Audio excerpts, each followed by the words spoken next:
मी डिसेंबर बोलतोय. स्क्रोल करू नका, जरा थांबा, श्वास घ्या आणि ऐका. मला माहिती आहे की 25 कधी 26 होणार यासाठी तुम्ही आतुरलेले आहात. तसं वाटणं अगदी स्वाभाविक आहे.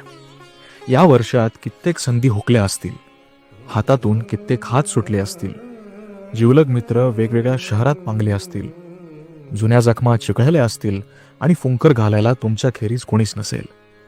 हे सगळं मागे टाकून तुम्हाला पुढे धावायचंय, हे खरं आहे आणि योग्यही.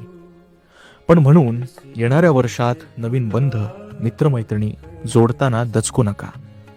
नवी पालवी फुटण्यासाठी झाडांची पानं, आठवणी गळून पडतात, या सत्याचा स्वीकार करायला शिका.